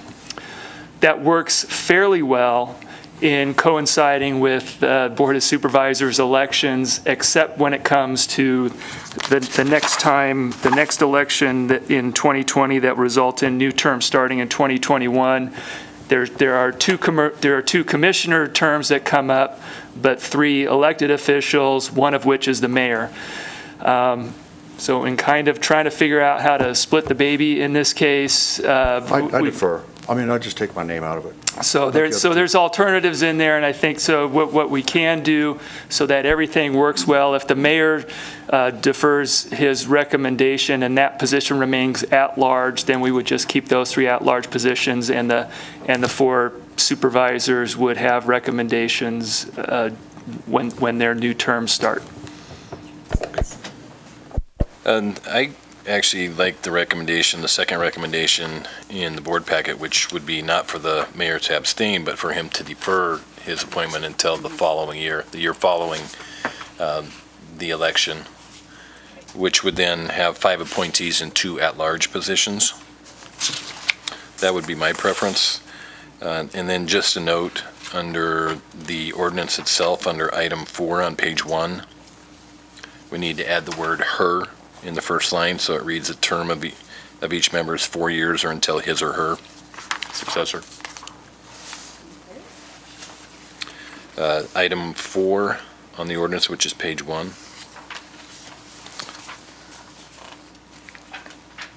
Make it gender neutral. Well, you can make it general neutral, but the rest of the document is his or her, and the "her" is missing. Yeah, got it. That's it.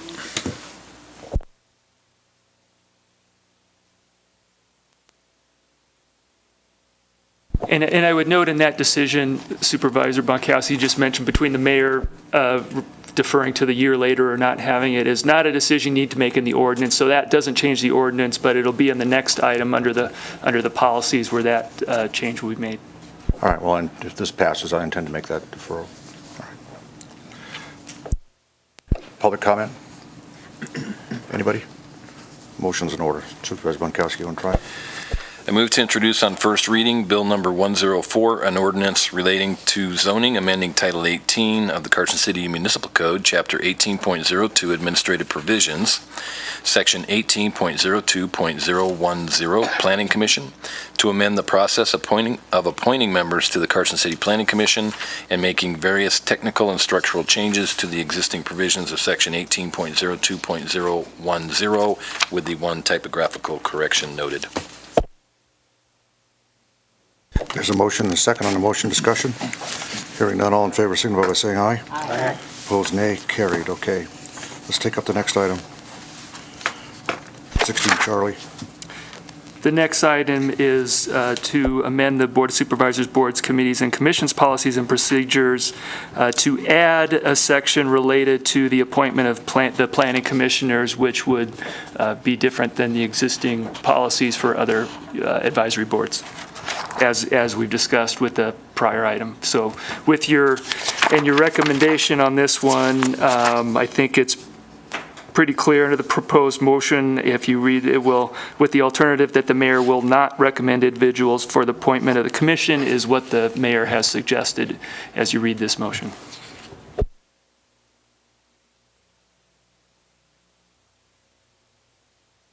Do you want to defer 1 year, is that, or will defer?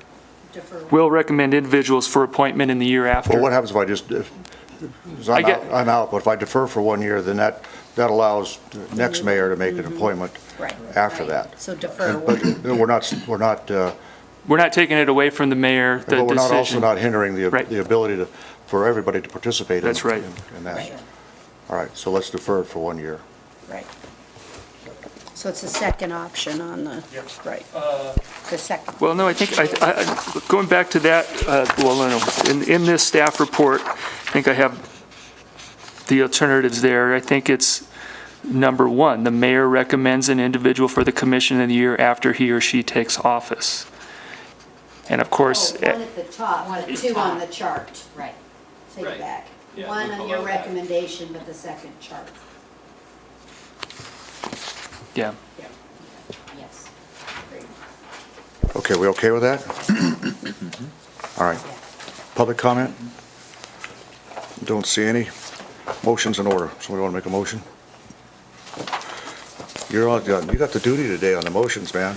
All right. I move to approve amending the Board of Supervisors, Boards, Commissions, and Boards, Committees, and Commissions policies and procedures to establish the appointment process for planning commissioners with the alternative that the mayor will recommend individuals for appointment to the commission. Okay. On the motion, discussion? Hearing none, all in favor, signal by saying aye. Aye. Opposed, nay. Okay, thank you. All right, let's take up bylaws, 16. The next item is to amend the Planning Commission bylaws to change the month in which the commissioners' terms expire from June to January of the 4th year of their term. That's the only change. The only change occurs right in the front, section 1A, subparagraph 1, just changing it from June 30th to January 1st is the only change to be consistent with this, the prior items. All right. Public comment? This is just done to accommodate planning by the appointment each year? Right, okay. All right. Supervisor Abel, you want to make a motion? I'll make it. Take the burden off. Supervisor Minkowski? All right. I move to amend the Planning Commission bylaws to change the month in which commissioners' terms expire from June to January of the 4th year of their respective terms in order to coincide with the amended policies regarding the appointment of planning commissioners. There's a motion and a second on the motion. Discussion. Hearing none, all in favor, signify by saying aye. Aye. Opposed? We didn't get a voting thing? Here it comes. All right. All right. We pulled item 17. Yeah, A and D.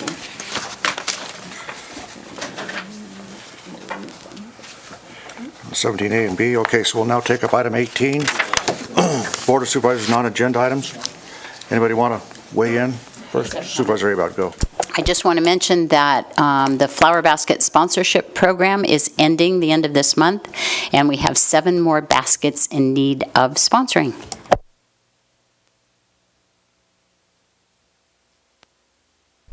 Sponsor for basket is $225, right? Go on carsоncitygreenhouse.org to download the form. I just give you a check. Yes.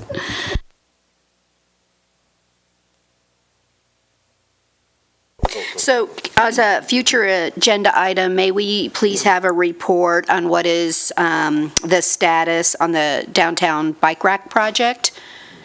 So I'm interested The to... artistic bike rack? Okay. Thank you. Just following up on that, if I could interrupt you, John. There is an artistic bike rack in front of the Cracker Box now. Was that part of that? No. That was done by them? It's very nice. Yes, I Yeah, that made me wonder, yeah.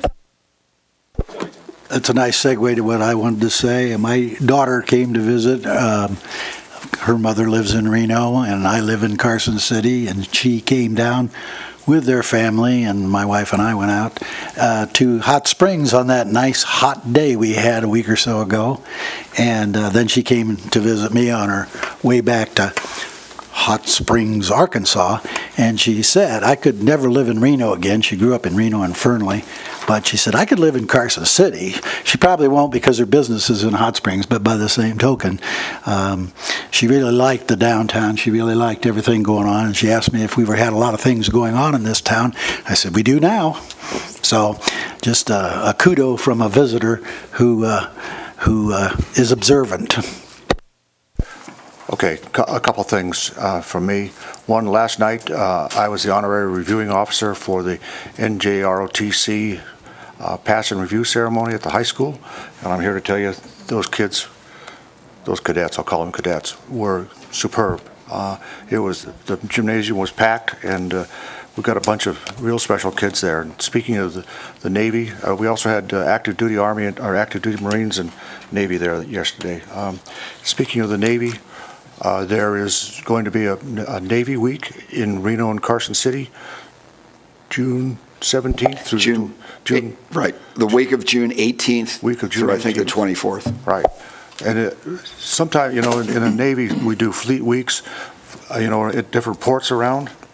This is designed to kind of show awareness of the Navy to the, to call it for lack of a better word, landlocked areas in our country. So Reno and Carson City got picked this time.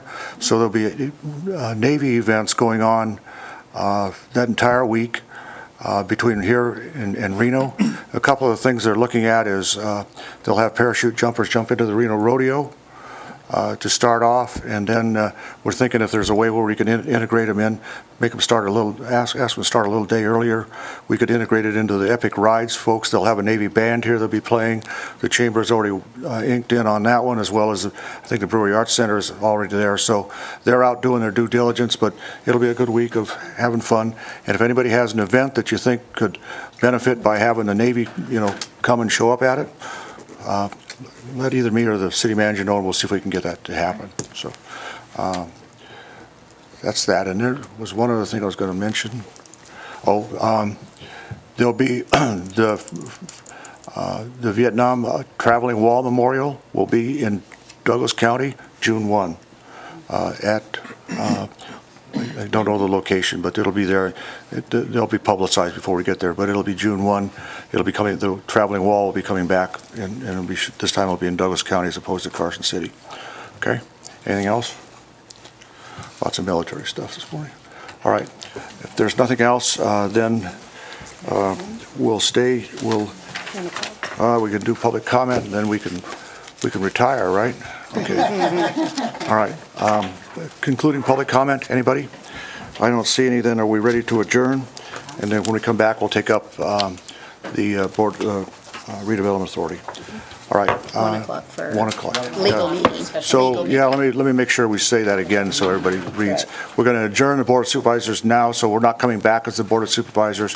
We will come back at 1:30 and convene as the Redevelopment Authority. If you come here at 1 o'clock, we will be also having a non-meeting meeting with our lawyers to talk about pending litigation issues. So if the door's locked, it's not because we're trying to keep you out. It's just that. Yes, we are. It actually is because we're trying to keep them out. Yeah, we're trying to keep you out of those. That's right. That's right. Anyway. It's a legal meeting. It's a legal non-meeting meeting. So that's a good legal way of saying a bunch of mumbo jumbo that, it's an attorney-client discussion. Perfect. All right. All right. Anything else? Are we ready to adjourn? All right. Unless there's an objection, we are adjourned.